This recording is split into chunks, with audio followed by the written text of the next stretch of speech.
Aunty బాగున్నారా? ఏం లేదు, దేవుని గురించి చెప్పడానికి వచ్చిన. యేసుప్రభు తెలుసా? యేసుప్రభు చర్చికి వెళ్తారా? ఏసయ్య చర్చ్ ఐడియా లేదా?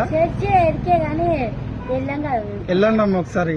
ఇప్పుడు చూడు, 2 ఏళ్ళు పోతాయి నాకు. మస్తు తాగుతుండే, అంతా చేసేటోని. యేసుప్రభు నన్ను మార్చినాడు. మీ ఇంట్లో కూడా మన కష్టాలు బాధలు ఉంటే ఒకసారి వెళ్ళండి అమ్మ చర్చికి. యేసుప్రభు నిజమైన దేవుడు. చనిపోయిన తర్వాత రెండో జీవితం ఉంటది. అందరు ఏమనుకుంటారో తెలుసా? తిన్నామా, బిల్డింగ్లు కట్టుకున్నామా, పెళ్లిళ్ళు చేసుకున్నామా, చనిపోయినామా. చనిపోయిన తర్వాత ఎక్కడ వెళ్తాం తెలుసా? చనిపోయిన తర్వాత రెండో జీవితం ఉందమ్మా. యేసుప్రభు మార్గం. ఒకసారి వెళ్ళండి ఎక్కడన్నా చర్చ్ ఉంటే, సరేనా?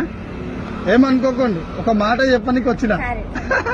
మళ్ళా మరణించిన తర్వాత పరలోక రాజ్యానికి వెళ్ళినాక ప్రభు మాకెవరు సువార్త చెప్పలేదు, యేసుప్రభు నిజమైన దేవుడు అని చెప్పేసి ఎవరు చెప్పలేదు అని నువ్వు అనొద్దు. ఈరోజు నేను నీకు చెప్పిన, దేవుడు పంపించింది నీ దగ్గరికి.